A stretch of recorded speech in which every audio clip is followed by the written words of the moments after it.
हम बात करने वाले फिजिकल केमिस्ट्री के आपके 200 ऐसे क्वेश्चंस के बारे में जो कि आपको दोस्तों डायरेक्ट देख सकते हैं। सबसे पहले दोस्तों आपको दिए density of 3 molar NaCl solution आपकी इतनी है, तब दोस्तों आपको मोलैरिटी यहाँ पर बताना। तो भाई ये क्या होता है, 1000 मोलैरिटी अपॉन दोस्तों 1000 density minus molarity into molecular weight यहाँ पर आपका होता है। तो यहाँ पर ये हो जाएगा 3000 अपॉन दोस्तों 1250 माइनस मोलैरिटी आपकी इतनी है 3 इंटू दोस्तों आपका 58.5। तो ये दोस्तों आपका 2.79 आपका आ जाएगा। इसके बाद दोस्तों अगला क्वेश्चन आपको दिया हुआ 42.1% कार्बन है, 6.4% हाइड्रोजन, रिमाइंडर ऑक्सीजन है। अगर मॉलिक्यूलर वेट आपका 342 है तब दोस्तों आपको मॉलिक्यूलर फॉर्मूला यहाँ पर बताना है। आप दोस्तों डायरेक्ट काउंट कर सकते हैं दोस्तों, वरना अब वो बोर्ड वाले तरीके से भी कर सकते हैं। C12H22O11 से आपका आ जाएगा। इसके बाद the number of mole of methane required to produce 11 gram CO2 after complete combustion. तो दोस्तों आपका क्या है, CH4 प्लस O2 दोस्तों मेरे को देता है CO2 प्लस H2O। तो इसको हम दोस्तों बैलेंस कर लेते हैं। तो यहाँ पर कैसे बैलेंस करते हैं इसको, यहाँ पर आपका हम लगाएंगे 2, तो यहाँ पर भी लगाना पड़ेगा 2। अब दोस्तों यहाँ पर 11 ग्राम CO2 है, मतलब दोस्तों आपका कितना मोल CO2 बना है, 1/4 मोल, मतलब आपने 1/4 मोल CH4 आपने लिया होगा। इसके बाद दोस्तों अगला क्वेश्चन आपको ये दिया है, molarity of aqua solution containing 5.85 gram of NaCl in 500 ml water. तो 5.85 number of moles of solute 58.5 upon volume of solution in litre. तो दोस्तों ये मेरा आ जाएगा, यहाँ से मैं इसको काट सकता हूँ।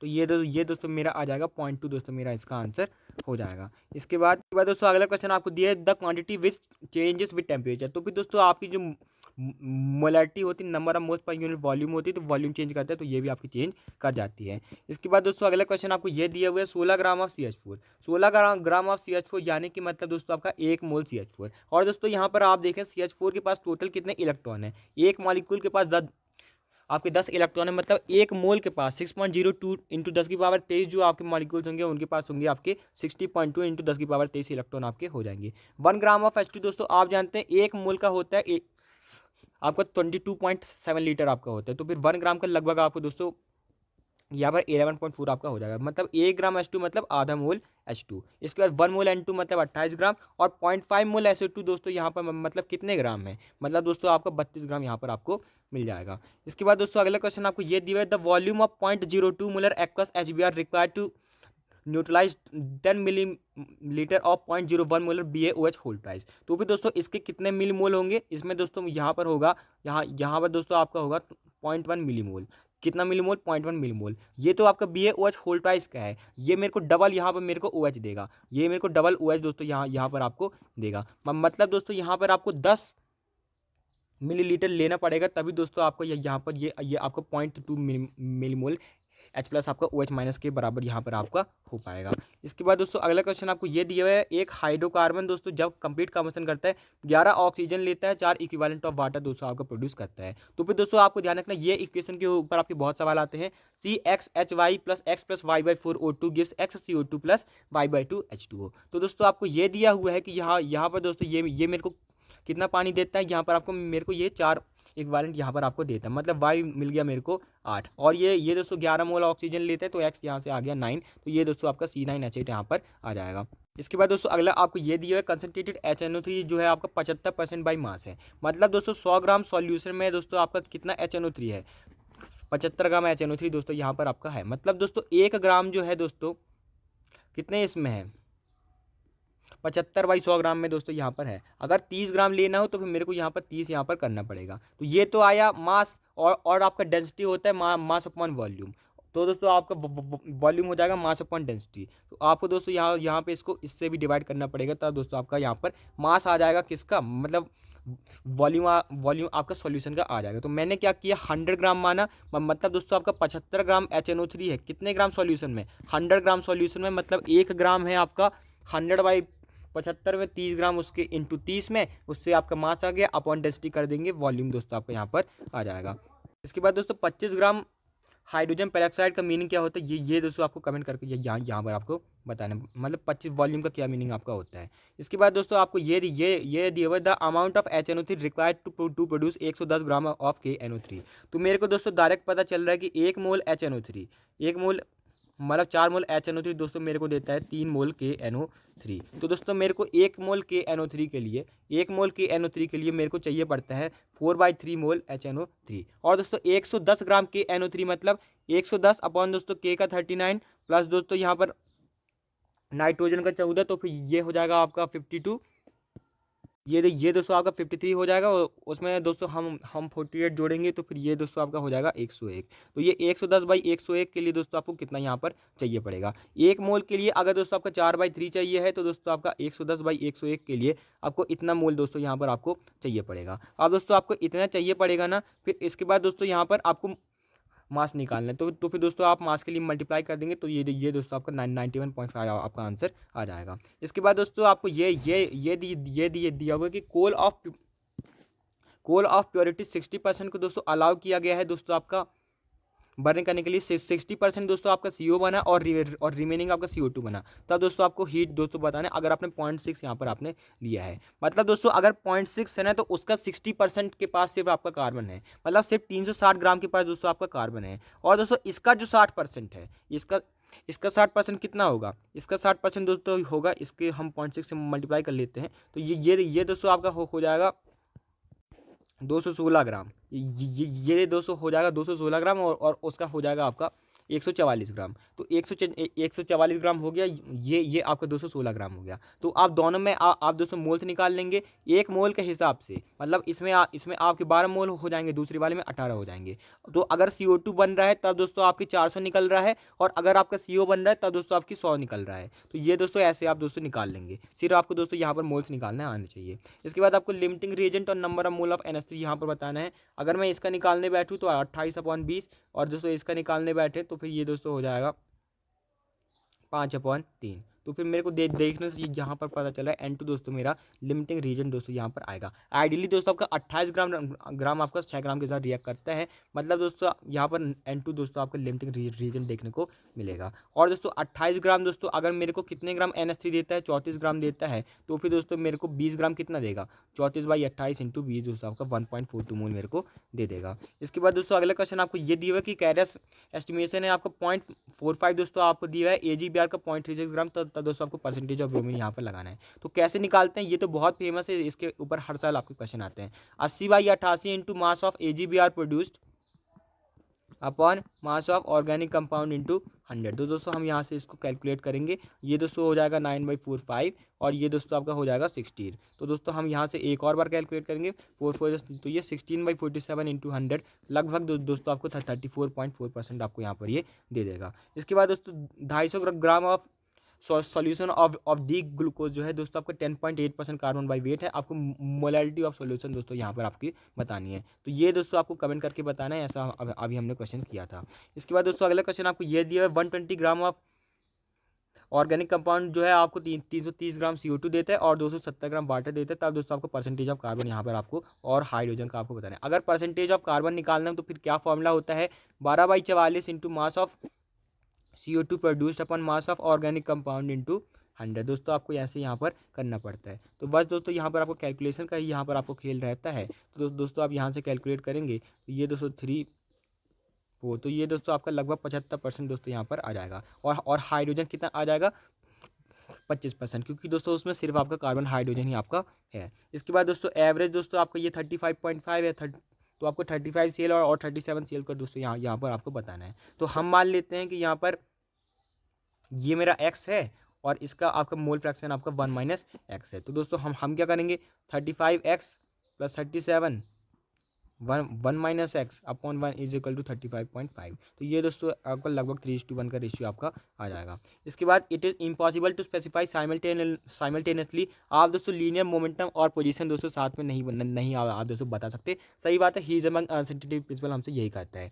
इसके बाद if the uncertainty in the measurement of position और दोस्तों आपके मोमेंटम के इलेक्ट्रॉन, तब दोस्तों आपकी वेलोसिटी की ये आती है, ये भी आपकी सही बात है, क्योंकि मेरे को ये पता होता है यहाँ पर दोस्तों मेरे को ये पता होता है delta P dot delta x इस दोस्तों ये दोस्तों मेरा h/4 पाई के लगभग ग्रेटर एंड इक्वल टू मेरे यहाँ पर होता है। अगर ये दोस्तों बराबर आ जाए, मतलब डेल्टा P का स्क्वायर = h/4 पाई, इसको मैं दोस्तों यहाँ पर m² डेल्टा V का स्क्वायर भी लिख सकता हूँ। और दोस्तों हम यहाँ पे क्या कर सकते हैं, h/m² 4 pi is equal to दोस्तों आपका वी स्क्वायर यहाँ पर आपका आ जाएगा। इसका रूट हटाएंगे तो ये दोस्तों आपका यही आ जाएगा under root H by pi 1/2m। इसके बाद दोस्तों अगला क्वेश्चन आपको ये दिया कौन दोस्तों हाइड्रोजन एटम के लिए सही नहीं है। हाइड्रोजन एटम में n प्लस रूल नहीं लगता, सिर्फ आपका n से काम चलता है। अगर हाइड्रोजन एटम है मतलब दोस्तों आपकी ये तो आपका सही है। इसके बाद ये भी दोस्तों आपको यहाँ पर सही है। ये दोस्तों आपका दोस्तों गलत है, ये दोस्तों आपका गलत है, और ये भी दोस्तों आपको यहाँ पर सही है। मतलब दोस्तों हाइड्रोजन में ऐसा चलता है कि अगर आपका n सेम है तब दोस्तों आपकी एनर्जी सेम है। तब दोस्तों नॉट करेक्ट कौन सा है, नॉट करेक्ट दोस्तों आपका सी वाला यहाँ पर आपका नॉट करेक्ट दोस्तों आपको देखने को मिल रहा है। इसके बाद दोस्तों अगला क्वेश्चन आपको ये दिया हुआ है कि मल्टी इलेक्ट्रॉन सिस्टम है, मतलब हाइड्रोजन की बात नहीं है, n+l रूल लगाएंगे। तो n+l रूल अगर सेम एनर्जी है तो इसमें आ रहा है 1, इसमें आ रहा है 2, इसमें आ रहा है 3, इसमें आ रहा है 5, इसमें आ रहा है 5। तो फिर ये दोनों क्या है आपके दोस्तों सेम एनर्जी के दोस्तों मेरे को यहाँ पर दिख रहे हैं। इसके बाद दोस्तों plot of under root frequency versus atomic mass आपका स्टेट यानी गलत बात है, एटॉमिक नंबर के साथ आपका सेम रहता है। और दोस्तों म्यू का एटॉमिक नंबर के साथ आपका स्टेट लाइन नहीं है, आपका अंडर रूट के साथ आपका स्टेट लाइन यहाँ पर होता है। तो क्या दिया है क्वेश्चन में ये समझना दोस्तों बहुत इंपॉर्टेंट आपका होता है। इसका पीडीएफ दोस्तों आपको मिल जाएगा, तो थोड़े से लाइक कर दीजिएगा। इसके बाद for a given cell the total number of allowed orbital आपकी n² होती है, बिल्कुल सही बात है। फॉर एनी सबसेल जो आपका स्पेशियल ओरिएंटेशन यानी कि m की बात हो रही है -l से +l होता है, बिल्कुल सही बात है। और दोस्तों l कहाँ से कहाँ तक होता है, L दोस्तों मेरा 0 से n-1 तक आपका होता है। इसके बाद दोस्तों हीट ट्रीटमेंट जो है आप जानते हैं कि IR से आपका होता है, और IR कौन से सीरीज़ में आती है, पास्टन सीरीज़ में आपकी आती है। तो दोस्तों किस में होगा ये, इन्फिनिटी से 3 में आपका हो जाएगा, क्योंकि 900 नैनोमीटर का आपको दोस्तों यहाँ पर आ रहा है। तो फिर मैं क्या करता हूँ 1/λ is equal to RZ² 1/n1 का स्क्वायर माइनस 1/n2 का स्क्वायर। और दोस्तों मेरे को यहाँ पर लैम्डा की वैल्यू भी दी हुई है, तो यहाँ से जब मैं कैलकुलेट करूँगा तो ये मेरा आ जाएगा 1/n1 का स्क्वायर माइनस 1/n2 का स्क्वायर आ गया 1/9। ये दोस्तों तभी पॉसिबल है जब दोस्तों मेरा n1 3 हो और n2 क्या हो, इन्फिनिटी हो। इसके बाद दोस्तों अगला क्वेश्चन आपको ये दिया हुआ है कि यहाँ पर आ spectral line will be observe 2px से 2py। गलत बात है, क्योंकि 2px से 2py आपकी सारी एनर्जी सेम है। मतलब दोस्तों यहाँ पर ये मेरे डी जनरेट है, इनके बीच में कोई भी एनर्जी का गैप नहीं है। मतलब दोस्तों आपको स्पेक्ट्रल लाइन यहाँ पर नहीं मिलेगी। और दोस्तों कैसे निकालते हैं हम दोस्तों स्पेक्ट्रल लाइन का नंबर कैसे निकालते हैं ये भी आपको बता देना चाहिए। n2 - n1 + 1/2 दोस्तों हम करके निकालते हैं। तो दोस्तों आप मेरे को ये बताइए 5 से लेकर 2 तक आपकी कितनी स्पेक्ट्रल लाइन आपकी आएगी। इसके बाद दोस्तों अगला क्वेश्चन आपको ये दिया radius of first excited state of helium ion. तो फिर हाँ हम क्या करते हैं R0 या फिर A0 n² और दोस्तों अगर फर्स्ट एक्साइटेड है मतलब दोस्तों आपका सेकंड स्टेट है, तो दोस्तों 4 आपका Z हीलियम का 2, तो ये दोस्तों 2A0 दोस्तों मेरा आंसर हो जाएगा। इसके बाद दोस्तों ये एक आपका थ्योरेटिकल पार्ट है। The candela is luminous intensity दोस्तों आपकी रेडिएशन ऑफ फ्रीक्वेंसी आपकी होती है, कितनी होती है दोस्तों आपकी, ये 540 होती है। और दोस्तों आपकी डायरेक्शन ऑफ 1/683 दोस्तों आपकी ये आपकी होती है। तो ये दोस्तों आपका वो कभी कभी पूछ सकते हैं। इसके बाद नंबर ऑफ रेडियल नोड, तो रेडियल नोड कैसे निकालते हैं n-l-1, एंगुलर नोड कैसे निकालते हैं l, और दोस्तों टोटल नोड कैसे निकालते हैं n-1। तो इसके लिए हम क्या करेंगे 3 p के लिए आपका l कितना होता है 1 - 1, तो ये दोस्तों आपका हो जाएगा 1। अगर मैं इससे आपके L पूछूँ तो ये आपके कितने हो जाएंगे 1, और यहाँ पर आपके n-1 टोटल नोड कितने पूछूँ तो आपके 1 और 1 2 दोस्तों आपके यहाँ पर हो जाएंगे। इसके बाद दोस्तों अगला क्वेश्चन आपको ये दिया पोटेशियम के बारे में आपको सही बात बतानी है। तो हाइड्रोजन लिथियम Na, तो यहाँ पर आपका आएगा 1s, यहाँ पे आएगा 2s, यहाँ पर आएगा 3s, और यहाँ पे आपका आएगा 4s। तो ये दोस्तों मेरा 4 आएगा, 4s मतलब 40, मतलब L0 तो M भी 0, और एस दोस्तों आप यहाँ पर प्लस माइनस खुद के हिसाब से ले सकते हैं। इसके बाद दोस्तों लाइमर कौन से में आता है, यूवी में आता है, बालमर दोस्तों विजिबल में आता है, पास्चन दोस्तों आपका इंफ्रारेड में आता है, पीफन भी इंफ्रारेड में आता है। इससे तो दोस्तों आपको यूट्यूब पे नहीं मिलेगा, तो फिर स्पीड मेरे को थोड़ी कम करनी, मतलब थोड़ी ऐसे ही रखनी पड़ेगी। इसके बाद its energy in third Bohr orbit, तो फिर दोस्तों आपकी एनर्जी किसकी डायरेक्टली प्रोपोर्शनल आपकी होती है Z² / n² की। तो दोस्तों आपका क्या है थर्ड है, तो दोस्तों आपका 3 का स्क्वायर 1/9 वैल्यू आपकी हो जाएगी। इसके बाद in the photo electric effect the electron are ejected from metal surface as soon the beam of light of frequency greater than आपकी फ्रिक्वेंसी आपकी स्ट्राइक करती है। बिल्कुल सही बात है। के मैक्स क्या होता है E-5 मतलब h-μ - h-μ0। तो अगर दोस्तों ये जो आपकी एनर्जी है, अगर इसकी फ्रिक्वेंसी आपकी थ्रेशोल्ड से ज़्यादा है तभी दोस्तों आपको यहाँ पर यहाँ पर इलेक्ट्रॉन निकलते हैं, किसी भी से आपका दोस्तों काम नहीं चलता है। इसके बाद दोस्तों अगला क्वेश्चन आपको ये दिया थर्ड ऑर्बिट, तो एक दोस्तों डायरेक्ट फॉर्मूला आपको दोस्तों ध्यान रखना है 2πn/r0। तो ये दोस्तों आपका 2π×3r0 आपका हो जाएगा। इसको दोस्तों आप डिराइव भी कर सकते हैं। 2πr को दोस्तों मैं यहाँ पर खोल के n लैम्डा लिख सकता हूँ, और दोस्तों मैं इसको लिख सकता हूँ r0 × n²/z = n लैम्डा। तो यही दोस्तों आपका z को हम दोस्तों 1 रख देंगे, तो ये दोस्तों आपका 2πn α0 आपका आ जाएगा। इसके बाद n = 4 में कितने इलेक्ट्रॉन आ सकते हैं, यहाँ पर 2n² आपके इलेक्ट्रॉन आ सकते हैं। मतलब सेल कितने आ सकते हैं n², और यहाँ पर आपके इलेक्ट्रॉन एक सेल में 2 होता है, तो ये दोस्तों आपका 2n² 32 आपका आंसर हो जाएगा। इसके बाद दोस्तों अगला क्वेश्चन आपको ये दिया हुआ है कि आपको यहाँ पर आपको प्रोबेबिलिटी दी हुई है r = r0 पे आपका एक रेडियल नोड है। मतलब दोस्तों वहाँ पे प्रोबेबिलिटी आपकी क्या है, 0 है। मतलब ये चीज़ क्या है, 0 है। तब दोस्तों आपको रिलेशन यहाँ पर आपको बताना है। मतलब 2 = r/a0, यहाँ पर आपका r क्या हो जाएगा, 2a0 दोस्तों आपका यहाँ पर हो जाएगा। इसके बाद the radius of second orbit of Li2 + x है, और दोस्तों यहाँ पर थर्ड ऑर्बिट ऑफ B3+, यहाँ पर हमको बताना है। तो फिर दोस्तों x क्या है, यहाँ पर x है दोस्तों r0 × n²/z, यानी कि आपका n² अपन लिथियम का क्या होता है 3। तो दोस्तों आपका यहाँ पर मैं r0 को ऐसा करता हूँ 3x/4 दोस्तों यहाँ पर मैं यहाँ पर लिख लेता हूँ। थर्ड ऑर्बिट ऑफ Be3+, यानी कि r0 × n²/z, तो यहाँ पर n²/z इसका कितना होता है 4, तो ये हो जाएगा आपका 27/16 x दोस्तों आपका आंसर हो जाएगा। तो ऐसे क्वेश्चन आपके बहुत आते हैं। इसके बाद दोस्तों अगर 55 इलेक्ट्रॉन है आपके यूनिपॉजिटिव स्टेट में, अगर आपके दोस्तों 55 इलेक्ट्रॉन है यूनिपॉजिटिव स्टेट में, मतलब आप हैं CS, और दोस्तों CS के पास क्या होगा, यहाँ पर दोस्तों है लीना की रब से फरियाद दोस्तों हम ऐसे करते हैं। तो फिर दोस्तों आपका 1s 2s 3s 4s 5s, तो दोस्तों 5s तक आपके कितने हो जाएंगे, 10 इलेक्ट्रॉन दोस्तों आपके यहाँ पर हो जाएंगे। इसके बाद दोस्तों 0 ऑर्बिटल ओवरलैप दोस्तों आपका आउट ऑफ फेज होता है, बिल्कुल सही बात है, क्योंकि आपका ये दोस्तों डिफरेंट ओरिएंटेशन आपका होता है। इसके बाद इनकरेक्ट दोस्तों आपको बताना है। सर्कुलर पाथ जो है दोस्तों आपको बोर ऑर्बिट में आपको बताया गया था, बिल्कुल सही बात है। इसके बाद दोस्तों आपकी ऑर्बिटल एक दोस्तों वेव फंक्शन होता है, सही बात है। एक्जिस्टेंस को दोस्तों आपको दोस्तों सपोर्ट करता है हाइड्रोजन स्पेक्ट्रम, सही बात है। एटॉमिक ऑर्बिटल के पास सिर्फ NL होता है, गलत बात है। हमारे पास दोस्तों M भी होता है, S भी होता है, मतलब S तो इलेक्ट्रॉन के पास होता है। इसके बाद मिनिमम एनर्जी, तो मिनिमम एनर्जी क्या होती है, H × μ0। तो दोस्तों आपका ये 6.6 × 10⁻³ -34 × 1.3 × 10⁻15। तो दोस्तों इसको आप कर लीजिएगा। इसके बाद दोस्तों the energy of 1 mole of photon of wavelength 300 nanometre. तो एक का पहले निकाल लेते हैं। तो दोस्तों 1240, लगभग 1240 electron volt nanometre upon nanometre. तो दोस्तों आपको ये हो जाएगा, ये दोस्तों मेरा कितना हो जाएगा 4.11 दोस्तों आपका आ जाएगा कितने में, इलेक्ट्रॉन वोल्ट में। 4.1 दोस्तों आपका आया इलेक्ट्रॉन वोल्ट में, यानी कि इसको मल्टीप्लाई करना पड़ेगा।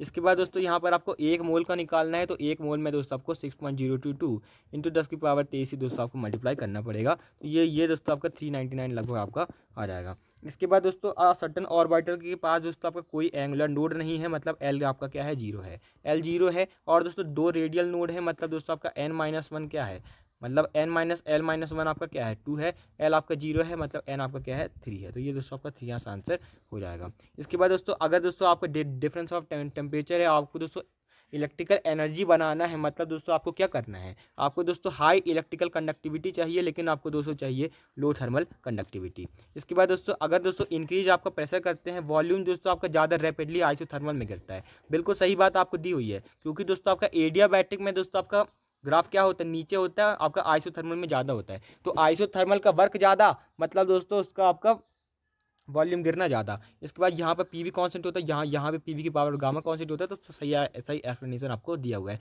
गामा दोस्तों आपका 1 से बड़ा होता है, इसलिए ये दोस्तों आपका ज़्यादा गिरता है, उसका एरिया दोस्तों आपको यहाँ पर कम आता है। इसके बाद दोस्तों यहाँ पर आपको ये यहाँ पर बताना है। तो फिर दोस्तों यहाँ पर C diamond give C graphite. अगर दोस्तों मेरे को यहाँ पर Z बनाना हो, सुनिएगा बात को, अगर मेरे को इसको Z बनाना हो, तो अगर मैं इसको ऐसा उल्टा करके लिख दूँ, C graphite gives C diamond, क्या C graphite gives C diamond, तो मेरे को इसको -x करना पड़ेगा। इसके बाद दोस्तों यहाँ पर अगर मैं इसको y से जोड़ दूँ, अब मैं दोस्तों यहाँ पर अगर मैं दोस्तों इसको y से जोड़ दूंगा, तो आपका डायमंड कट जाएगा, मतलब दोस्तों -x + y gives z minus x plus y gives, ये वाली जो आपकी इक्वेशन है ये मेरे को दे देगा। मतलब दोस्तों यहाँ पर मैं लिख सकता हूँ, यहाँ पर y is equal to z plus x दोस्तों मैं यहाँ पर लिख सकता हूँ। इसके बाद दोस्तों अगला क्वेश्चन आपको ये दिया है 500 जूल ऑफ एनर्जी को दोस्तों आपने ट्रांसफर किया है 0.5 मोल ऑफ आर्गन पे, तब दोस्तों आपको फाइनल टेम्परेचर यहाँ पर आपको बताना है।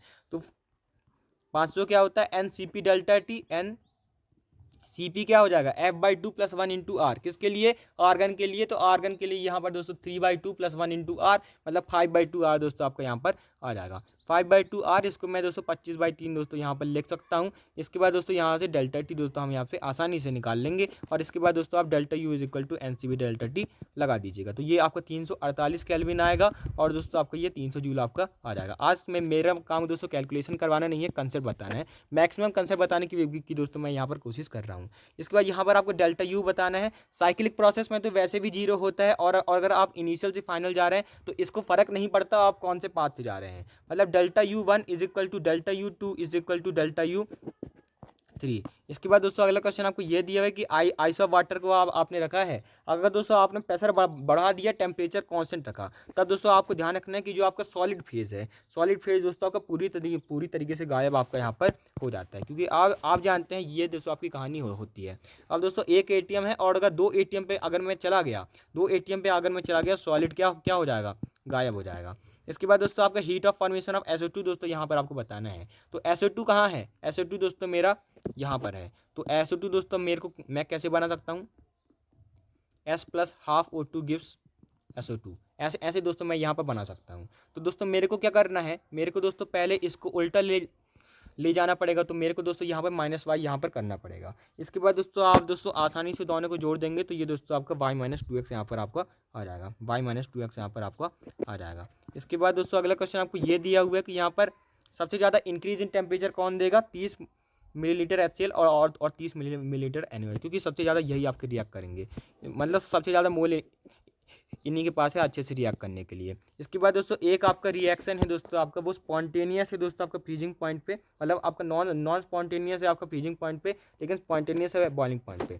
मतलब दोस्तों उसका डेल्टा एच क्या है, पॉजिटिव, वो दोस्तों आपका हाई टेम्परेचर पे आपका चल रहा है, और डेल्टा एच पॉजिटिव है और कोई रिएक्शन हो रही है, तो डेल्टा एच को दोस्तों हमेशा आपका पॉजिटिव होना ही पड़ेगा, क्योंकि तभी आपकी डेल्टा जी आपकी कहीं ना कहीं दोस्तों आपको देखने को मिलेगी नेगेटिव। इसके बाद दोस्तों dG/dt एट कांस्टेंट प्रेशर आपका क्या होता है, -s दोस्तों आपको यहाँ पर आपका होता है। इसके बाद dH/dt कांस्टेंट प्रेशर पे क्या होता है, Cp होता है। dG/dP एट कांस्टेंट टेम्परेचर आपका Cv होता है। du/dt आपका कांस्टेंट टेम्परेचर पे वॉल्यूम दोस्तों यहाँ पर मेरे को नहीं, सॉरी दोस्तों, यहाँ पर आपका ऐसे बनेगा, dG/dt कौन से प्रेशर पे आपका -s होता है, dH/dt आपका Cp होता है, dG/dP एट कौन सा टेम्परेचर आपका वॉल्यूम होता है, और du/dt आपका Cv यहाँ पर होता है, क्योंकि हम du को NCV डेल्टा टी यहाँ पर लिखते हैं। इसके बाद enthalpy of neutralisation of strong monobasic and strong mono acidic base आपका -57 होता है, सही बात है, क्योंकि दोस्तों आपका H+ आयन और OH- के से दोस्तों आपको ये बनता है, सही बात है, आपको दिया हुआ है। इसके बाद अगला क्वेश्चन आपको ये दिया है फ्री एक्सपांसन मतलब एक्सटर्नल प्रेशर 0, मतलब वर्क डन आपका 0, और दोस्तों एडियाबैटिक मतलब क्यू आपका 0, क्यू क्या होता है work done plus delta U, यहाँ पर हम फिजिक्स वाला फॉर्मूला भी लगा सकते हैं, क्यू 0 वर्क डन 0, तो दोस्तों आपका डेल्टा यू भी 0, मतलब डेल्टा यू 0 तो NCV डेल्टा टी भी 0। कौन सी बात सही नहीं है, डेल्टा जी जो आपका पॉजिटिव होता है स्पॉन्टेनियस के लिए गलत बात है, क्योंकि दोस्तों डेल्टा जी क्या होता है, delta H minus T delta S, तो दोस्तों आपका ये क्या होता है, पॉजिटिव नहीं होता, ये दोस्तों आपका नेगेटिव होता है स्पॉन्टेनियस के लिए। इसके बाद दोस्तों आपको ध्यान रखना है, अगर दोस्तों आपको वो टेम्परेचर बताना है कि जिसके बाद आपका दोस्तों यहाँ पर स्पॉन्टेनियस हो जाएगा, तो आप दोस्तों यहाँ से वो आप दोस्तों critical temperature delta H by delta S करके निकाल सकते हैं। इसके बाद दोस्तों कौन सी बात आपकी दोस्तों करेक्ट है, delta U is equal to Q plus P delta V गलत बात है, क्योंकि दोस्तों यहाँ पर आपका Q minus P delta V यहाँ पर होता है, वर्क डन यहाँ पर नेगेटिव होता है। इसके बाद delta G is equal to delta H minus T delta सही बात है, delta S is equal to Q revolution per unit time सही बात है, delta U minus delta NRT नहीं होता, क्या होता है, delta U plus delta NGRT यहाँ पर आपका होता है। इसके बाद दोस्तों अगला क्वेश्चन आपको मतलब ये दोस्तों आपको दिया हुआ है। इसके बाद दोस्तों आपको change in enthalpy of reaction यहाँ पर आपको बताना है, तो रिएक्टेंट माइनस प्रोडक्ट, तो रिएक्टेंट दोस्तों आपको यहाँ पर एसिटिलीन दिया हुआ है -1300, माइनस दोस्तों आपको यहाँ पर बेंजीन दिया हुआ है 3268, तो दोस्तों ये हो जाएगा -1300 प्लस दोस्तों यहाँ पर 3 2 6 8। तो दोस्तों यहाँ पर माइनस में ही आएगा, -632 आपका आंसर हो जाएगा। इसके बाद दोस्तों अगला क्वेश्चन आपको ये दिया है इनकरेक्ट दोस्तों यहाँ पर आपको बताना है। तो फिर दोस्तों आपका डेल्टा जी क्या होता है? डेल्टा जी दोस्तों मेरा होता है -RT ln KC। क्या होता है? -RT ln KC। तो दोस्तों यहाँ पर आपका ln K आता है, ये वाला स्टेटमेंट आपको गलत यहाँ पर दिया हुआ है। तो डेल्टा जी क्या होता है? -nRT ln K, मतलब delta G minus delta TS आपका होता है -nRT ln K। और दोस्तों आपका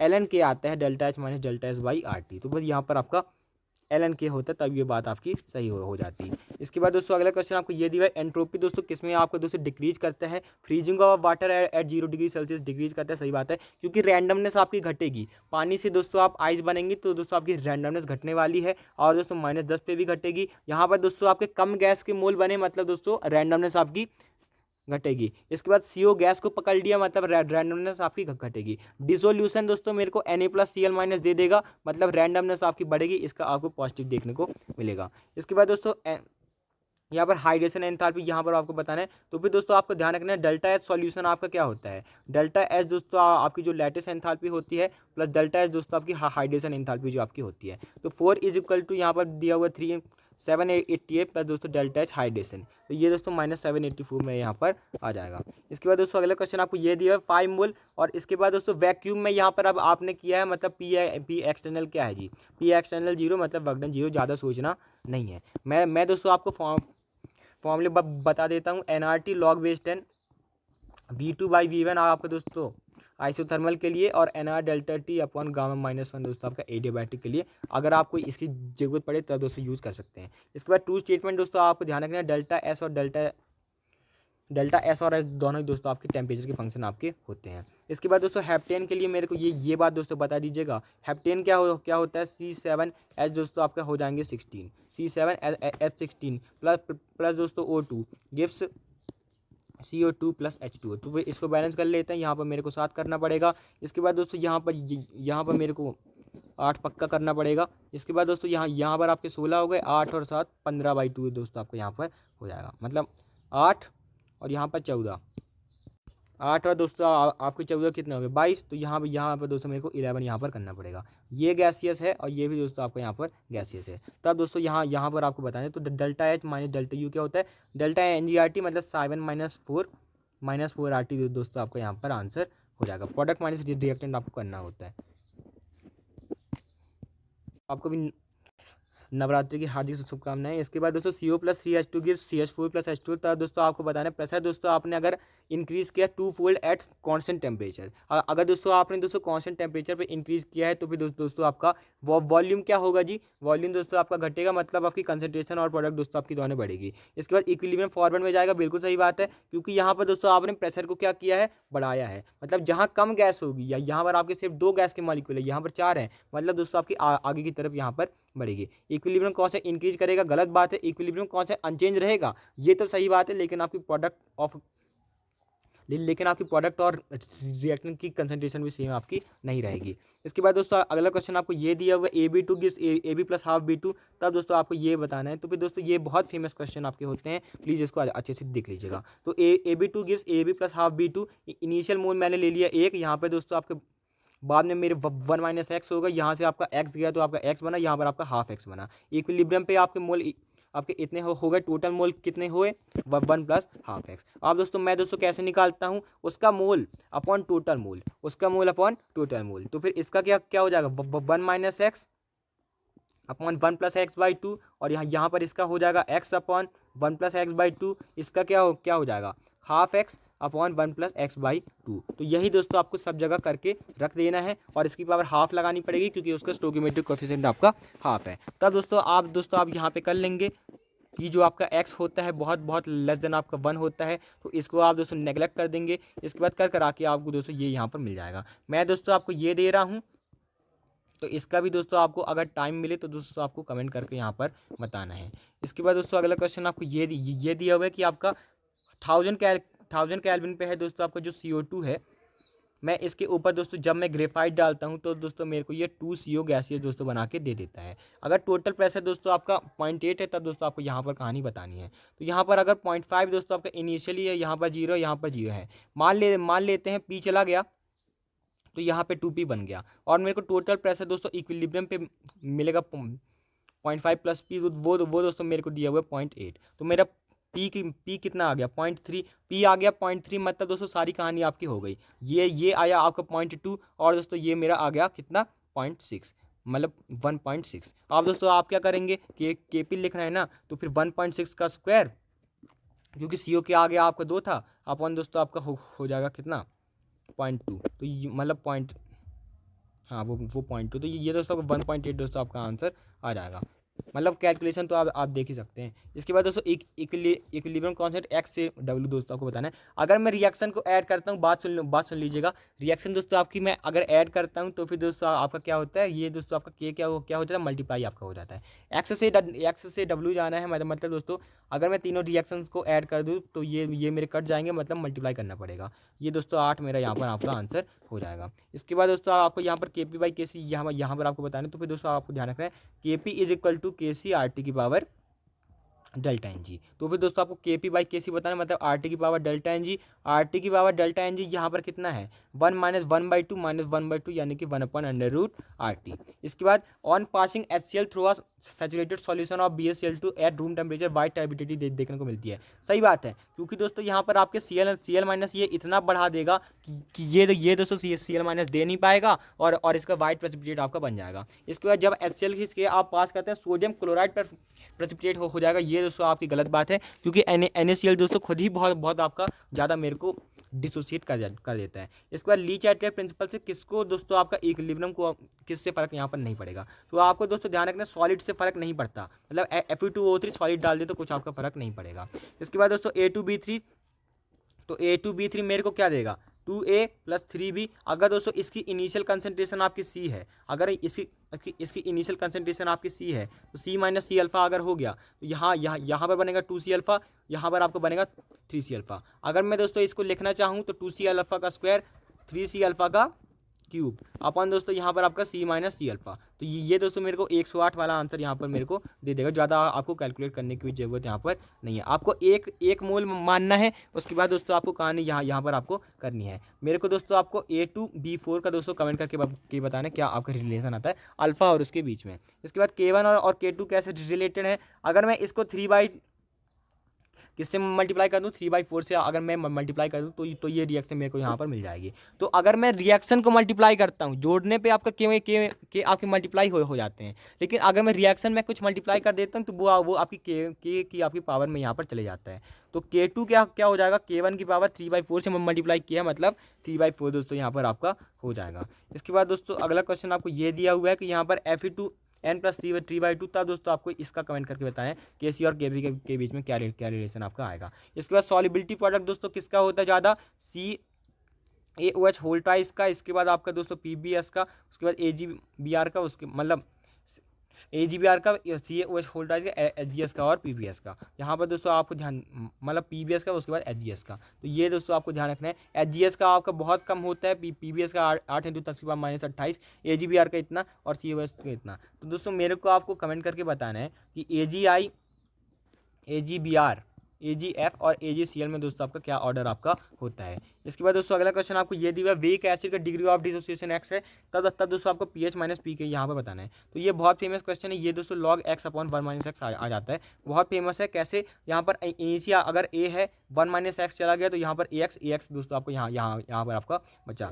कि A कैसे लिखेंगे कि यहाँ पर लिखेंगे AX का स्क्वायर अपन 1 - x और H प्लस को लिख सकता हूँ AX। तो दोस्तों यहाँ से ये कर आके मेरे को ये दोस्तों आंसर दे देगा। इसके बाद दोस्तों अगला क्वेश्चन आपको ये दिया what is the molar solubility. तो मोलर सॉल्युबिलिटी दोस्तों अगर मैं आपसे कहूँ कि ये मेरे को 3Cr+ देगा, और मतलब ये मेरे को Cr3+ देगा और OH माइनस दोस्तों मेरे को देगा 3। तो फिर दोस्तों अगर ये दोस्तों मेरे को ये S देता है और ये दोस्तों आपका हो जाएगा 3S का क्यूब, मतलब S इंटू दोस्तों आपका 27 S का क्यूब इज इक्वल टू आपका KSP 1.6 × 10⁻30। तो ये दोस्तों मेरे को ये वाला आंसर यहाँ पर दे देगा। आपको ये लिखना है कि वो मेरे को S बना के देगा CR और दोस्तों 3H बना के देगा OH माइनस, और इसके ऊपर भी 3 आएगा क्योंकि इसमें ये मेरे को 3OH माइनस यहाँ पर दे रहा है। तो ये दोस्तों आपको ये वाला आंसर आसानी से यहाँ पर मिल जाएगा। इसके बाद दोस्तों अगला क्वेश्चन आपको ये दिया, pH ऑफ वाटर 7 है 25 डिग्री सेल्सियस पे।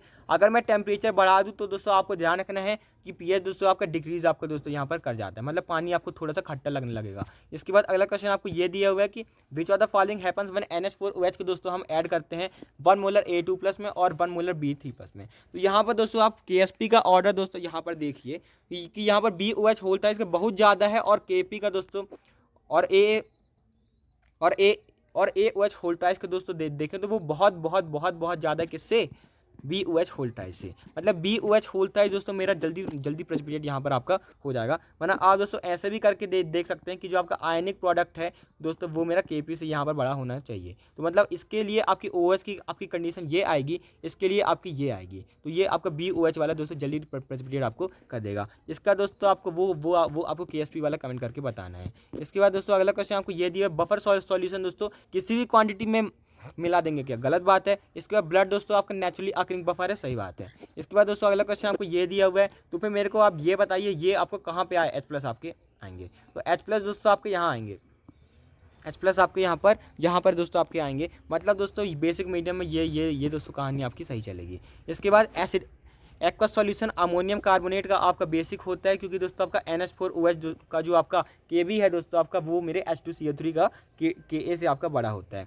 इसके बाद एसिडिक नेचर को Kb से फ़र्क पड़ता है, बिल्कुल आपका दोस्तों फर्क पड़ता है। इसके बाद दोस्तों कौन सी बात आपकी सही है, pH आपका 10⁻⁻8 मोलर HCl से आपका 8 होता है, गलत बात है। क्योंकि अब 10⁻⁻8 मोलर हो गया ना, मतलब मेरे को पानी का भी 10⁻⁷ मोलर देखना पड़ेगा, मतलब इससे थोड़ा सा और कम आपका आएगा। इसके बाद इसका कॉन्जुगेट बेस मतलब H+ निकाल लीजिए, तो इसका हम दोस्तों H+ निकालेंगे तो यही बनेगा, सही बात है। इसके बाद Kw आपका इंक्रीज करता है टेम्परेचर के साथ, सही बात है। इसके बाद दोस्तों when a solution of weak monoprotic acid को दोस्तों हम न्यूट्रलाइज करते हैं, हाफ न्यूट्रलाइजेशन पॉइंट पे आपको ये आता है, गलत बात है। क्योंकि दोस्तों आपका क्या होता है, pH = pK + log base 10 A-/HA- आपकी हेंडरसन हेजलबैच इक्वेशन ये आपकी होती है। और न्यूट्रलाइजेशन पॉइंट पे ये चीज़ बराबर log 1 मतलब pH दोस्तों मेरे को pK दोस्तों यहाँ पर मेरे को दे देता है। इसके बाद दोस्तों 25 मोलर AgNO3 है दोस्तों आपका, AgI में दोस्तों मैंने डाला है, कौन दोस्तों आपका बहुत कम क्वांटिटी में होगा तो AgI का प्रेसिपिटेट बन जाएगा, मतलब Ag+ और I- आपकी बहुत कम यहाँ पर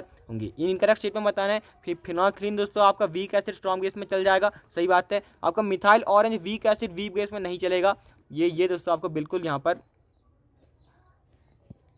सही बात दोस्तों, मतलब गलत बात दोस्तों आपको यहाँ पर दी हुई है कि दोस्तों आपका जो मिथाइल ऑरेंज है आपको ध्यान रखना, वीक एसिड वीक बेस में मेरा यहाँ पर नहीं चलता है। स्ट्रॉन्ग एसिड वीक बेस में फिर भी चल जाएगा, स्ट्रॉन्ग एसिड स्ट्रॉन्ग बेस में आपका फिनोल्फ्थालीन यहाँ पर चल जाएगा। तो फिनोल्फ्थालीन दोस्तों आपको ज़्यादा सही यहाँ पर होता है। इसके बाद दोस्तों अगर pH को दोस्तों मैंने अगर H+ की कंसंट्रेशन को दोस्तों मैंने 1000 से आपका बढ़ा दिया, मतलब 10⁻³ वो दोस्तों आपका, और H+ बढ़ाए तो फिर दोस्तों आपका pH दोस्तों आपको यहाँ पर घट जाएगा। इसके बाद दोस्तों अगला क्वेश्चन आपको ये दिया, pH of the mixture 200 molar of 0.01 molar HCl मतलब कितने मिलीमोल, 2 मिलीमोल। और यहाँ पर दोस्तों इसका 0.1 × 400 मतलब यहाँ पर 8 मिलीमोल।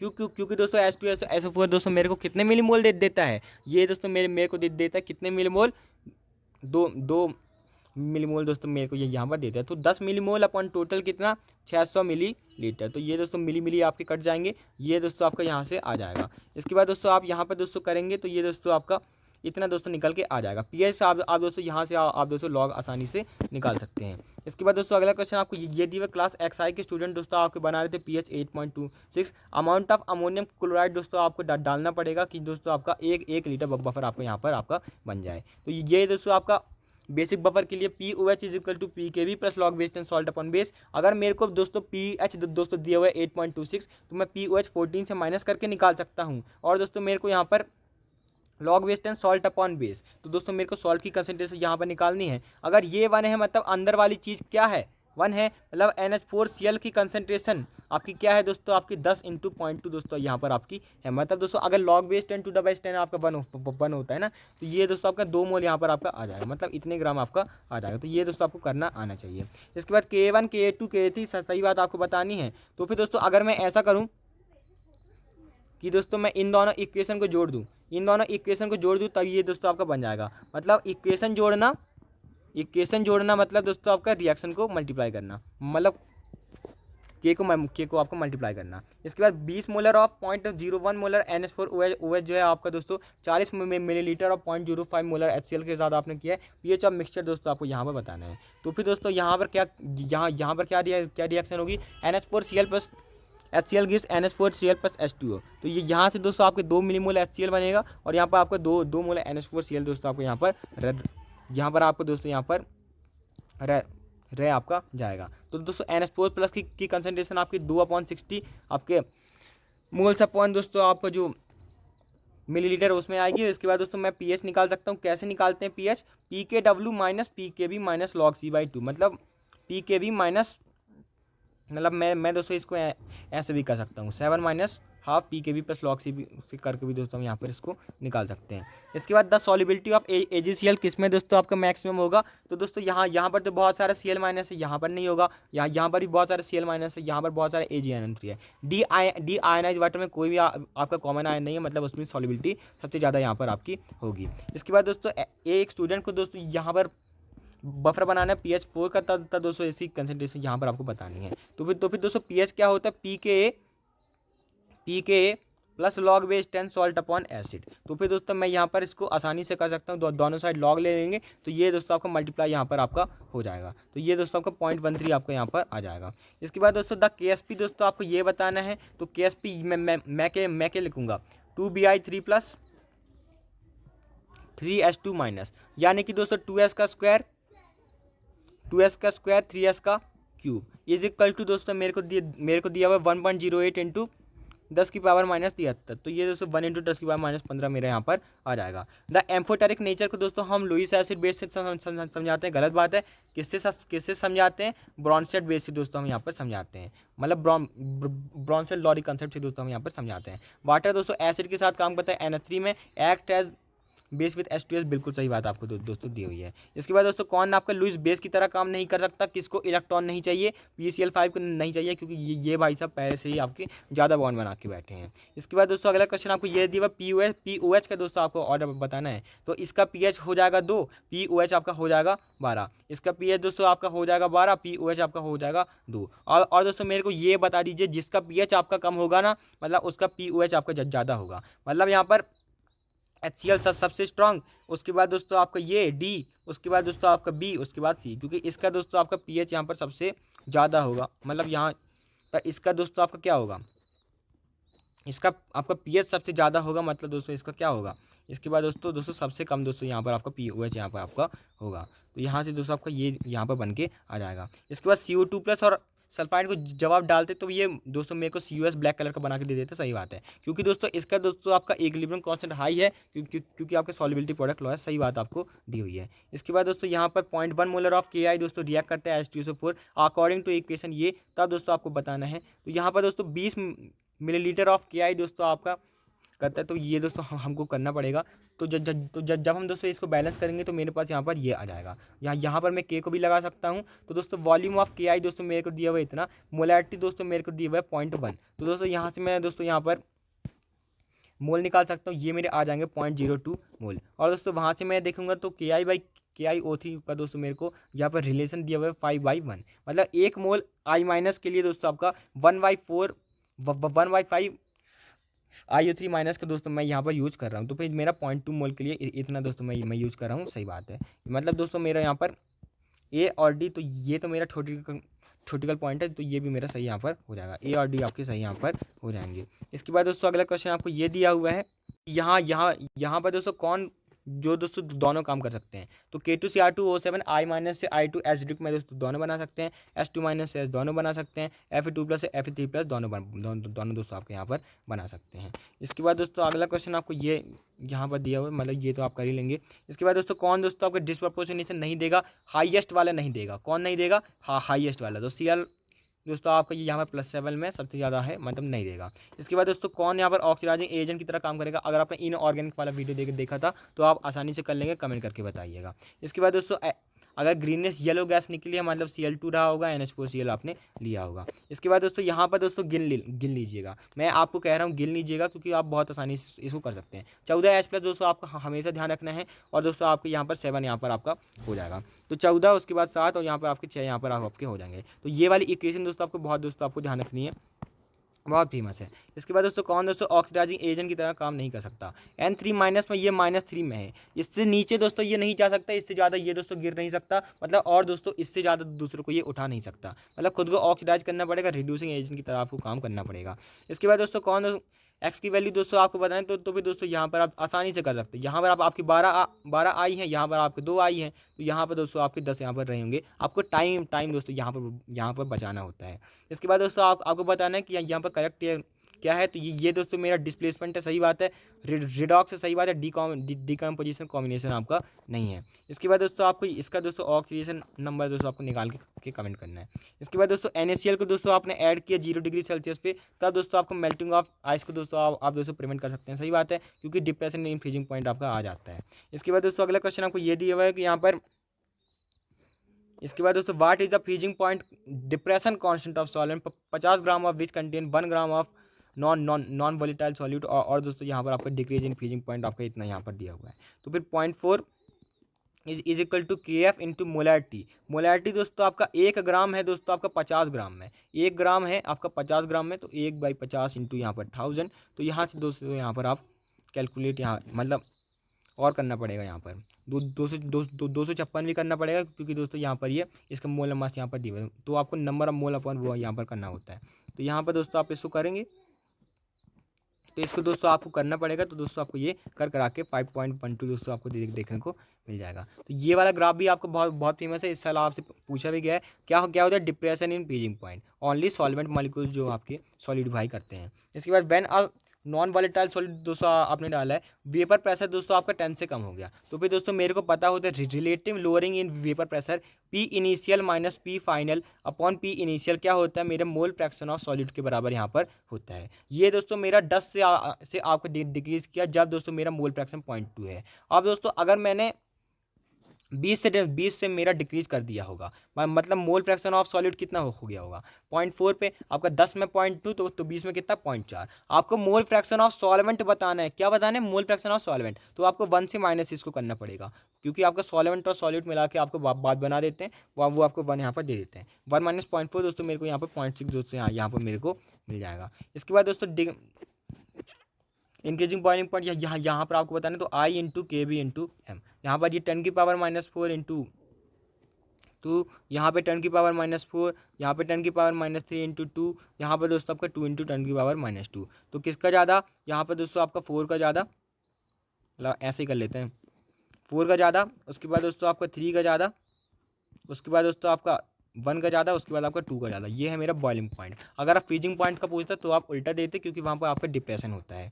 इसके बाद दोस्तों आपका ऑस्मोसिस की वजह से यहाँ पर क्या होगा, यहाँ पर मेरे पास है 0.05, यहाँ पर 0.01, तो हाई से लो जाएंगे तो मतलब CuSO4 की जो आपका जो मोलैरिटी है दोस्तों यहाँ पर आपकी कम हो जाएगी। इसके बाद दोस्तों ऑस्मैटिक दोस्तों यहाँ पर आपको लीड करता है, इसलिए दोस्तों आपका CuSO4 का दोस्तों यहाँ पर कम हो जाता है, बिल्कुल सही बात है, आपको दी हुई है।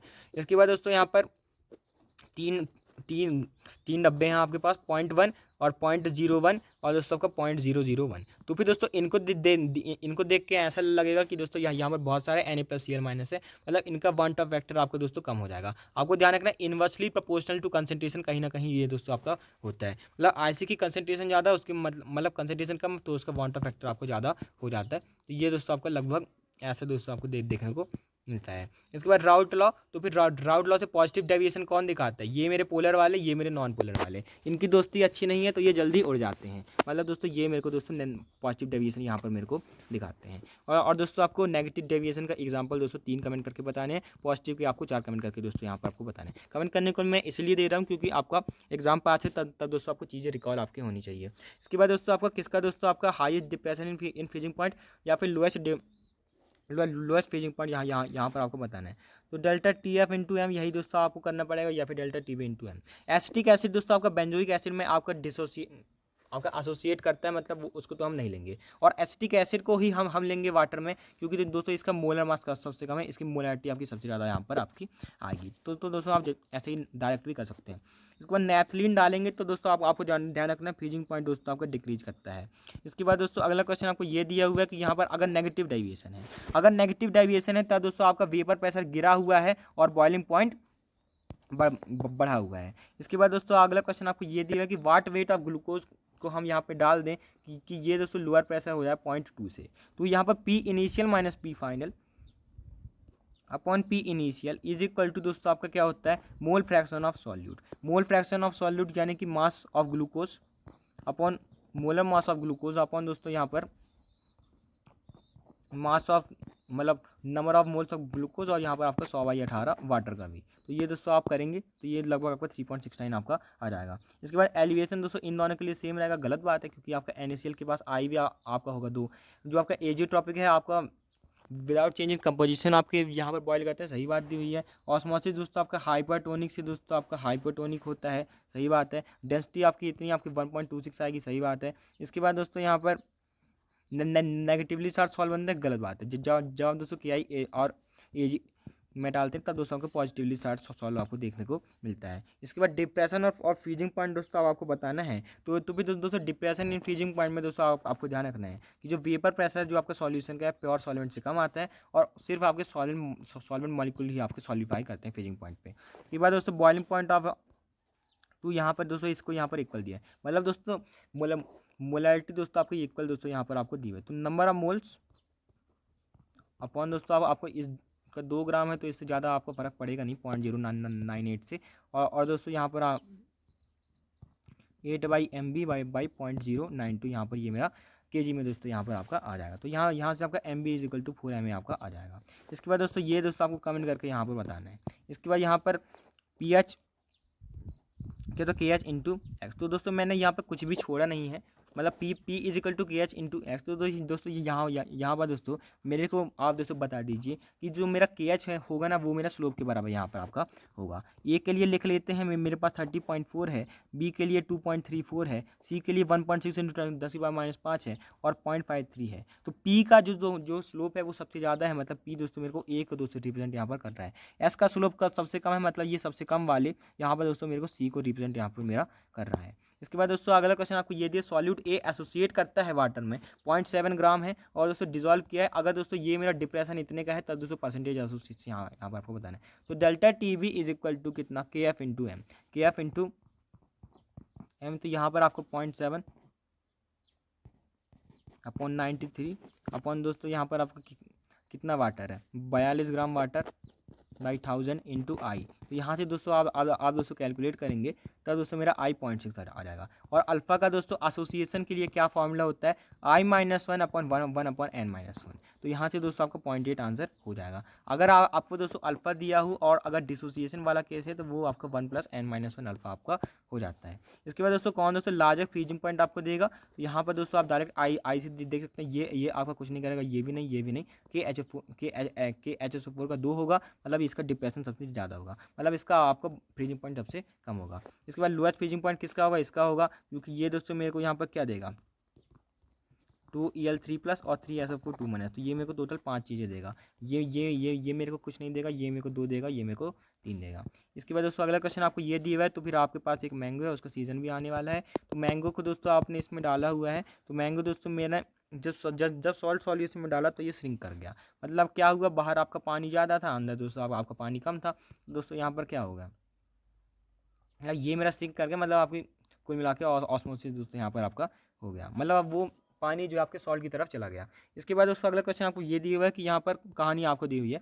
तो दोस्तों यहाँ पर आपको 293, 313, 333, 353। तो फिर दोस्तों यहाँ पर एक्स में दोस्तों ऐसा हुआ कि आपने थोड़ा सा टेम्परेचर बढ़ा, बहुत सारे वेपर बन गए, मतलब एक्स की जो दोस्ती है, एक्स और एक्स के बीच की दोस्ती अच्छी नहीं है, मतलब दोस्तों आपकी वाई की दोस्ती अच्छी है एक्स से। ये दोस्तों आपको बी दोस्तों आपको सही दिया हुआ है। और जेड में आपका और आपको टेम्परेचर बढ़ाना पड़ा, मतलब जेड की दोस्ती आपकी दोस्तों वाई से ज़्यादा है और उसकी एक्स से ज़्यादा है, मतलब दोस्तों आपका सिर्फ बी ही दोस्तों आपको यहाँ पर करेक्ट दिया हुआ है। इसके बाद दोस्तों हम इलेक्ट्रोकेमिस्ट्री लास्ट के चैप्टर में पहुंच चुके हैं। ट्रांजिस्टर तो दोस्तों ट्रांजिस्टर क्या होता है, anode zinc cathode carbon. Hearing aid क्या होता है आपका, एनोड जिंक Hg और Ag+C। कोई भी आयन नहीं है, मतलब दोस्तों ये मेरे को हेयरिंग एड में हम दोस्तों यूज़ कर सकते हैं। इन्वर्टर दोस्तों मेरे को यहाँ पर होता है किसमें, हाइड्रोजन, मतलब इसमें एनोड Pb और कैथोड PbO2। और दोस्तों अपोलो सेल में दोस्तों अब आपको यहाँ पर होता है हाइड्रोजन फ्यूल सेल। तो और दोस्तों इसका जो E0 होता है ये भी कांस्टेंट होता है, ये भी ध्यान रखिएगा क्योंकि कोई आयन ही नहीं है। O2 किस में बनता है आपको दोस्तों, सिल्वर इलेक्ट्रोड में नहीं बनेगा, प्लेटिनम में बन जाएगा। H2SO4 डाइल्यूट में दोस्तों आपको यहाँ पर बन जाएगा। इसके बाद दोस्तों यहाँ पर क्या लिखते हैं, E0 - RT/NF, तो यहाँ पर हो जाएगा 2 Ln। यहाँ पर आपकी कंसनट्रेशन क्या लिखेंगे, Ag+ की कंसनट्रेशन का स्क्वायर, नहीं Mg2+ की कंसनट्रेशन का स्क्वायर अपॉन Ag+, नहीं हाँ Ag+ का स्क्वायर हमको यहाँ पर करना पड़ेगा। तो यहाँ पर माइनस है, तो हम अगर मैं लॉग को उल्टा कर दूँ तो ये दोस्तों मेरा यहाँ पर प्लस हो जाएगा। इसके बाद दोस्तों यहाँ पर वीक के लिए दोस्तों बहुत कहानी आपकी होती है कि जो आपका लैम्डा एम है √C के आपके इन्वर्सली प्रोपोर्शनल आपका होता है।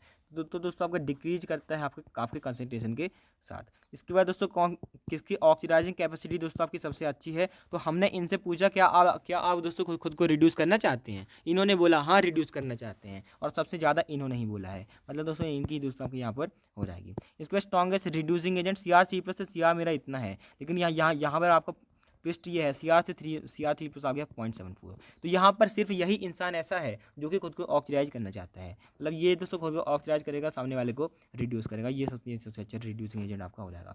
इसके बाद डेल्टा जी क्या होता है, -NF E0 ऑफ सेल। सबसे ज़्यादा नेगेटिव डेल्टा जी, मतलब सबसे ज़्यादा पॉजिटिव E0। और दोस्तों Zn से Zn2+ Ag+ से Ag। तो यहाँ पर दोस्तों आप कैथोड माइनस एनोड दोस्तों करके देख लेंगे सब में, तो यही दोस्तों आपको सबसे ज़्यादा देखने को मिलेगा। इसके बाद दोस्तों FeO4 2- से Fe2+ यहाँ पर आपको बताना है। तो फिर मेरे को यहाँ से यहाँ जाना है, यहाँ जाना है। तो मैं दोस्तों यहाँ का डेल्टा जी लिख लेता हूँ। माइनस दोस्तों यहाँ पर ये मेरा +6 में हो रहा है, पता चल रहा है ना, x - 8 = -2, सही बात है। +6 में 6 से दोस्तों आप 4 गए हैं, तो -4 इसकी E0 को हम x बोल लेते हैं, = यहाँ पर आपको 6 से 3 गए हैं, -2f इंटू दोस्तों आपका 2, मतलब 6 से 3 गए, -3f इंटू 2, माइनस दोस्तों आपको ये हो जाएगा 0.8 दोस्तों आपको यहाँ पर f, 0.8 इंटू f। दोस्तों यहाँ पर आप दोस्तों इसको आसानी से कैलकुलेट कर सकते हैं।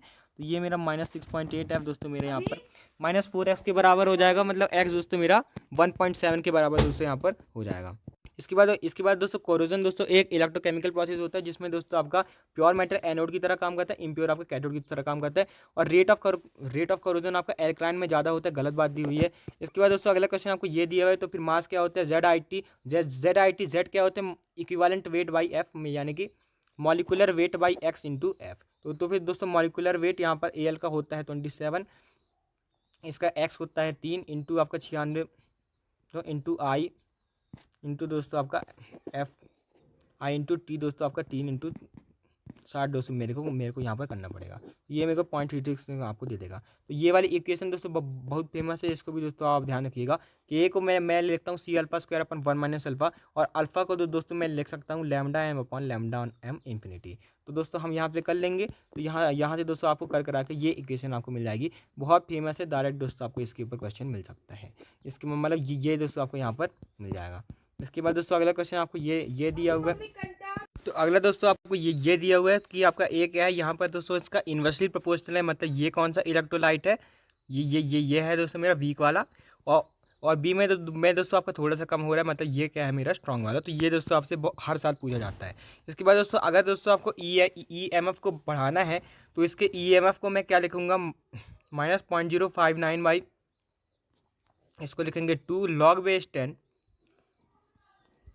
लास्ट में क्या आएगा Tl+ आएगा अपॉन दोस्तों आपका Cu2+ यहाँ पर आपका आएगा। तो ये दोस्तों मेरे यहाँ पर हो जाएगा।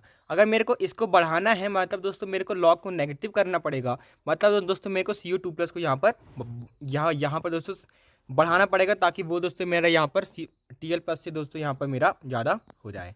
इसके बाद दोस्तों अगला क्वेश्चन आपको ये दिया है, इलेक्ट्रोकेमिकल सेल को आपको इलेक्ट्रोलिटिक सेल बनाना है, तो आपको इतना एक्सटर्नल यहाँ पर बनाना पड़ेगा कि वो दोस्तों मेरा E0 सेल से यहाँ पर ज़्यादा बड़ा हो। इसके बाद अगला क्वेश्चन आपको ये दिया हुआ है कि आप दोस्तों एक कूलम पास करते तो फिर क्या चढ़ता है, वन इलेक्ट्रोकेमिकल इक्विवेलेंट दोस्तों आपको यहाँ पर चढ़ता है। इसके बाद दोस्तों आपको डाइवेलेंट कैटायन है, तो फिर दोस्तों हम क्या करेंगे, 57 + 73 डाइवेलेंट है, इसलिए हम दोस्तों उसको 2 से मल्टीप्लाई यहाँ पर कर देंगे। तो दोस्तों आपका डाइवेलेंट कैटायन है, तो डाइवेलेंट कैटायन दोस्तों आपको यही देखने को यहाँ पर मिल जाएगा।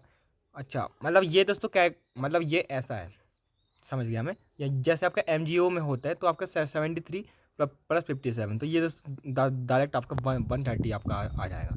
तो ऐसे दोस्तों बहुत सारे सवाल आपके आते हैं। HCl का दिया हुआ है आपको और KCl का दिया हुआ है, तो फिर आपसे किसी और का निकालना है तो ये दोस्तों आप वहाँ से कर सकते हैं। इसके बाद दोस्तों रिएक्शन या कैथोड दोस्तों आपको जो आपके क्लॉक में होते हैं क्या होता है, MnO2 से दोस्तों आपका Mn3+ जाता है, तो ये +4 से +3 आपका होता है। इसके बाद दोस्तों फ्यूल सेल दोस्तों आपका क्या होता है, तो फ्यूल सेल दोस्तों आपका स्पेसशिप में यूज करते हैं, सही बात है। 40% एफिशिएंसी नहीं होती, 70% एफिशिएंसी आपकी होती है। और एल्यूमिनियम कैटलिस्ट हम यूज नहीं करते यहाँ पर दोस्तों। ये दोस्तों आपका इको फ्रेंडली होता है और दोस्तों गैल्वेनिक सेल का दोस्तों टाइप होता है। इसके बाद दोस्तों अगर आपको प्रेशर दोस्तों करना है 0, तो E0 माइनस क्या करेंगे, E0 माइनस RT/NF। यहाँ पर दोस्तों कहानी इसी की है कि आप दोस्तों H2 से दो मोल ऑफ H+ निकाल रहे हैं, मतलब H+ का स्क्वायर है अपॉन H2 है। और दोस्तों अगर न्यूट्रल है तो यहाँ पर टर्म की बार -14 आएगा और H2 आएगा। और यहाँ पर दोस्तों E0 तो इसका वैसे भी 0 होता है। अगर आपको 0 करना है मतलब दोस्तों यहाँ पर इसको बराबर करना पड़ेगा, लॉग वाली को बराबर करना पड़ेगा, मतलब दोस्तों आपको H2 को दोस्तों मेरे को 10 की पावर -14 यहाँ पर करना पड़ेगा, तभी log 1 दोस्तों मेरे को 0 वैल्यू यहाँ पर देगा। इसके बाद दोस्तों अगला क्वेश्चन आपको ये दिया है, कौन सी बात आपकी रस्टिंग ऑफ आयरन के बारे में सही नहीं है। रस्टिंग ऑफ आयरन को दोस्तों मैं एज एन इलेक्ट्रोकेमिकल सेल देख सकता हूँ, सही बात दोस्तों मेरे को दी हुई है। जो आपके SO2 जो है आपकी कैटलिस्ट में काम करते हैं, सही बात है। Coating of iron surface by tin prevents rusting even if the tin coating is piling of, गलत बात है। अगर दोस्तों आपका पील करने लगेगा, मतलब दोस्तों वो यहाँ पर मेरे को फ्री सरफेस दे देगा, जहाँ पे दोस्तों आपको मिल सकती है क्या, वहाँ पे दोस्तों मेरे को रस्टिंग यहाँ पर मिल सकती है। इसके बाद pH 9 अल्काइन हो जाएगा तो आपकी रस्टिंग नहीं होगी, सही मेरे को यहाँ पर दिया हुआ है। इसके बाद दोस्तों ये दोस्तों बहुत इंपॉर्टेंट आपका स्टेटमेंट होता है कि चार्जिंग ऑफ बैटरी में आपका PbSO4 दोस्तों आपका PbO2 में कन्वर्ट दोस्तों आपका होता है। लेड का एनोड होता है, PbSO4 का क्या होता है गाइस, मतलब दोस्तों कैथोड आपका होता है। इसके बाद दोस्तों लेड स्टोरेज आपका क्या होता है दोस्तों, यहाँ पर PbO2 आपका एनोड यहाँ पर नहीं होता है। 38% दोस्तों आपका सल्फ्यूरिक एसिड दोस्तों यहाँ पर B और D आपके सही यहाँ पर हो जाएंगे। इसमें दोस्तों आपको बताना है, तो फिर दोस्तों यहाँ पर मेरे को H2 से H+ आप जा रहे हैं, H2 से H+, H2 से HCl सॉल्यूशन दोस्तों आप जा रहे हैं, और AgCl से Ag यहाँ पर जा रहे हैं। तो पहले हम क्या लिखेंगे, ऑक्सीडेशन, उसके बाद लिखेंगे रिडक्शन। इसके बाद दोस्तों इलेक्ट्रोलिसिस ऑफ बायन के लिए क्या सही है दोस्तों, आपका Cl2 बनता है कहाँ पे, Cl2 बनता है एनोड पे, और OH- आपका बनता है कैथोड पे। तो ये दोस्तों आपका क्लास 9 की चीज़ें, लेकिन बहुत इंपॉर्टेंट है। आखिरी चैप्टर पे तो दोस्तों हम पहुंच चुके हैं। अभी तक अगर आप वीडियो देख रहे हैं तो बहुत बहुत धन्यवाद आपका कि आप ऐसे सेटअप में भी वीडियो को देख रहे हैं। इसके बाद ड्रग एक्स जो है आपका 50% के बाद दोस्तों आपका इनएक्टिव हो जाता है। ओरिजिनल कंसनट्रेशन जो आपका 16 ग्राम से 4 आपका होता है 12 में। अगर मेरे पास 16 ग्राम है और दोस्तों ये आपका इनएक्टिव हो जाता है 50% के बाद, यानी कि जब ये आपका 16 से 8 हो जाता है तब दोस्तों आपको ये इनएक्टिव आपका हो जाता है। 16 से 4 जाने में आपको दोस्तों 12 महीने लगे हैं, तो फिर दोस्तों ये तो कॉमन सेंस की बात है, आपको 16 से दोस्तों आपको 8 जाने में 6 महीने आपको यहाँ पर लगेंगे। इसके बाद दोस्तों आपको बताना है, इसका दोस्तों आपको बताना है ऑर्डर, दोस्तों यहाँ पर आपको बताना है। ये मेरा स्लो है, इसके हिसाब से देखेंगे तो ये B2 और ये 1, तो ये दोस्तों 1.5 दोस्तों आपको यहाँ पर देखने को मिल जाएगा। इसके बाद दोस्तों अगर वॉल्यूम को मैं क्या कर दूँ, 1/3 कर दूँ, तो हम इसको करेंगे तो अगर एलिमेंट्री है तो डायरेक्टली इसके प्रोपोर्शनल आपको यहाँ पर होगा, Na अपॉन वॉल्यूम होगा इंटू दोस्तों आपके N जो आपके B अपॉन वॉल्यूम होगा। NB का कुछ नहीं किया, लेकिन वॉल्यूम को 1/3 कर दिया, यानी कि 3 × 3 9 टाइम आपका रेट आपका हो जाएगा। इसके बाद अगला क्वेश्चन आपको ये दिया हुआ है कि आपको दोस्तों रेडियो एक्टिव के बारे में कौन सी बात आपकी दोस्तों सही नहीं है। हाफ लाइफ आपकी Ln2/K होती है, सही बात है, Ln2/K होती है, सही बात है, या फिर हम इसको Ln2/λ लिखते हैं। इसके बाद डी के कांस्टेंट आपका इंक्रीज करता है इंक्रीज इन टेम्परेचर के साथ, ये दोस्तों आपकी गलत बात है। डी के कांस्टेंट को आपका कुछ फर्क यहाँ पर टेम्परेचर से नहीं पड़ता है, तो ये दोस्तों आपको सही बात यहाँ पर दी है। अमाउंट ऑफ रेडियो एक्टिव आपका 3 हाफ लाइफ के बाद 1/8 बचा, सही बात है। 1/2 की पावर n दोस्तों आपको यहाँ पर बचता है, 3 के बाद आपका बचेगा 1/2 की पावर, मतलब 1/8 आपका यहाँ पर बचेगा। अगर rate of formation of B जो है आपका 0, तब दोस्तों कंसंट्रेशन भी बनाना है, मतलब दोस्तों जिस रेट से आपका बी बन रहा है उसी रेट से दोस्तों आपका क्या हो रहा है आपका, उसी रेट से दोस्तों आपका यहाँ पर बी से सी भी आपका बन जा रहा है। तब दोस्तों आपको कंसंट्रेशन ऑफ बी यहाँ पर बनानी है, तो ये दोस्तों K1/K2 इंटू ए दोस्तों आपका आंसर हो जाएगा। इसके बाद दोस्तों अगला क्वेश्चन आपको ये दिया हुआ है कि यहाँ पर ये क्वेश्चन आपका बहुत फेमस है, तो ये दोस्तों आपको डायरेक्ट दोस्तों रट के मतलब याद करके जाना है। तो यहाँ पर क्या होगा 2.303/t by log base 10p upon 2p initial minus p total. Direct दोस्तों आपको इसको याद करके यहाँ पर जाना है। अगर ये बी इनिशियल है, ये जीरो है, ये जीरो है, पी इनिशियल माइनस एक्स करेंगे, यहाँ पर एक्स आएगा, यहाँ पर एक्स आएगा। तब दोस्तों आप देखेंगे कि जो आपका 2p initial minus P total यहाँ पर दोस्तों आपको बचता हुआ देखने को मिलेगा। और क्या होता है 2.30/t लॉग बेस 10 a0/a। तो ये दोस्तों आपको डायरेक्ट दोस्तों यहाँ पर करके जाना है। इसके बाद दोस्तों यहाँ पर आपको अगर दिया हुआ है कि ऑर्डर विथ रिस्पेक्ट टू ए कितना है 1 है और बी का रिस्पेक्ट में 1 है, तब दोस्तों आपको एक्स और वाई की वैल्यू बतानी है।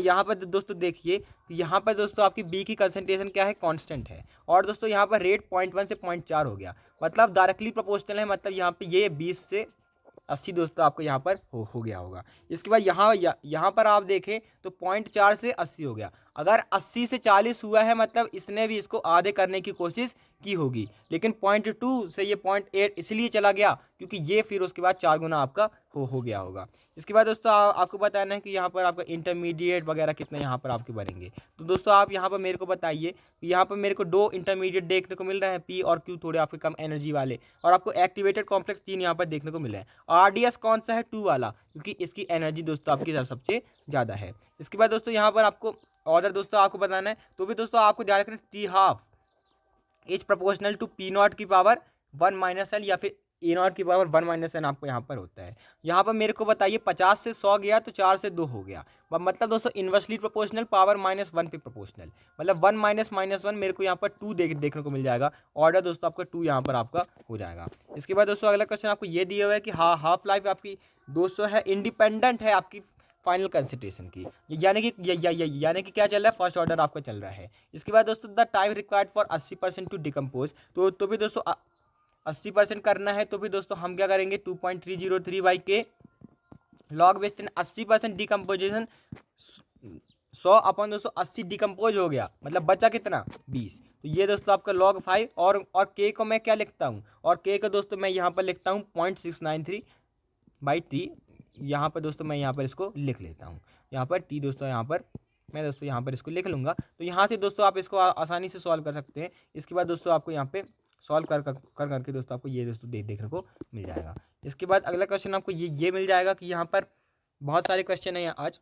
For the reaction of order and unit of rate concept यहाँ पर आपको बताना है। तो रेट क्या होता है, ऐसा वो बोल देते हैं कि k इंटू आपकी कंसंट्रेशन की पावर क्या है n है, और रेट होता क्या है मोल पर लीटर पर सेकंड, वो मोल पर लीटर पर सेकंड, और ये k दोस्तों आपका आ गया। तो इसको जब मैं बाहर ले जाऊंगा तो मोल की पावर क्या हो जाएगा 1 माइनस n हो जाएगा, लीटर की पावर n-1 हो जाएगा, सेकंड इनवर्स आपका दोस्तों हो जाएगा। इसके बाद दोस्तों रेट अगर टाइम के साथ चल रहे हैं तो मतलब क्या चल रहा है, 0 चल रहा है। टी हाफ दोस्तों आपका क्या है, टी हाफ अगर डायरेक्टली प्रोपोर्शनल तो मतलब A0/2 के 0 आपका चल रहा है। कंसंट्रेशन की ज़्यादा बात करेंगे नहीं। रेट अगर दोस्तों कंसंट्रेशन के साथ है तो ये दोस्तों मेरे को फर्स्ट दोस्तों यहाँ पर देखने को मिल जाएगा। इसके बाद दोस्तों लॉग रेट और लॉग कंसंट्रेशन था दोस्तों आपका ऑर्डर यहाँ पर बताना है। तो दोस्तों मैं ऐसा कह सकता हूँ rate is equal to K N, दोनों साइड लॉग ले तो log rate is equal to log K plus N log A, मतलब Y is equal to M X plus C में जो आपका स्लोप है क्या है एन है, मतलब जिसका स्लोप ज़्यादा उसका क्या ज़्यादा ऑर्डर ज़्यादा। तो स्लोप किसका ज़्यादा, स्लोप डी का ज़्यादा, उसके बाद बी का ज़्यादा, उसके बाद ए का ज़्यादा, उसके बाद सी का ज़्यादा। तो ये दोस्तों आपको यहाँ पर हो जाएगा। इसके बाद दोस्तों कौन सा स्टेटमेंट आपका करेक्ट है, तो फिर मैं क्या लिखता हूँ dNA/2 dt is equal to दोस्तों मेरा हो जाएगा dNA/dt dNB/dt 3 is equal to मेरे यहाँ पर हो जाएगा -2/3 dC/dt is equal to 3 dP/dt। तो यहाँ से दोस्तों आप दोस्तों बना लेंगे क्या दोस्तों आपका यहाँ पर बन रहा है। तो ये दोस्तों मेरे यहाँ पर बन जाएगा। तो इसके बाद अगला क्वेश्चन आपको ये दिया हुआ कि क्या बात आपकी सही है, फर्स्ट ऑर्डर हमेशा सिंगल स्टेप हो, जरूरी नहीं है 0 स्टेप मल्टी स्टेप है, ये बात जरूरी है क्योंकि ये दोस्तों कॉम्प्लेक्स रिएक्शन आपका होता है। 0 ऑर्डर सिंगल स्टेप है गलत बात है, सेकंड ऑर्डर हमेशा मल्टी स्टेप हो, जरूरी नहीं है। इसके बाद दोस्तों अगला क्वेश्चन आपको ये दिया हुआ कि एक रेट है दोस्तों आपका 10⁶ टाइम फास्टर हो जाता है एंजाइम के साथ, तब दोस्तों आपको चेंज इन एनर्जी दोस्तों यहाँ पर आपको बतानी है। तो ये क्या होता है e⁻−EA/RT। तो ये अगर दोस्तों आपका 10⁻⁶ के हो गया है, वो दोस्तों आपका कब हुआ है 10⁻−EA प्लस दोस्तों हम उसको ई डैश बोल लेते हैं अपॉन ई दोस्तों, मतलब ई ए माइनस ई डैश आपको हम दोस्तों यहाँ पर बोल लेते हैं। तो यहाँ पर दोस्तों आपका ये दोस्तों आपको यहाँ पर कर आके आ जाएगा। और दोस्तों आपको ध्यान रखना है ln K2/K1 अगर दोस्तों आपको 2 टेम्परेचर पे बताने तो आपका क्या होता है, मतलब अगर मैं लॉग ले लूँ तो यहाँ पर log K2/Kn आपका होता है EA/2 जो आर 1/T1 माइनस 1/T2। तो इसके ऊपर मैं आज क्वेश्चन नहीं लाया हूँ, लेकिन आप दोस्तों इस फॉर्मूले को ध्यान रखेंगे हो जाएगा। यही थे दोस्तों आपके कुछ क्वेश्चन। के क्या होता है ए की पावर, मतलब A0 e की पावर माइनस EA/RT। इसके ऊपर दोस्तों आपको वो और सवाल यहाँ पर दे सकते हैं। तो अगर दोस्तों आपने इस वीडियो को अच्छे से देखा है, NCERT अच्छे से की है, फॉर्मूले आपको सारे आते हैं, फिजिक्स दोस्तों आपने बहुत अच्छे से पढ़ी है, आपको उसके भी सारे फॉर्मूले आते हैं, तब दोस्तों आप बहुत आसानी से दोस्तों JEE में अच्छा स्कोर कर सकते हैं। मैथ्स भी थोड़ा बहुत आपने कर ही लिया होगा, मैं जानता हूँ। Thanks for watching, keep learning. अच्छे से एक दोस्तों कमेंट कर दीजिएगा। थैंक्स फॉर वॉचिंग और आपको नवरात्रि की हार्दिक शुभकामनाएं।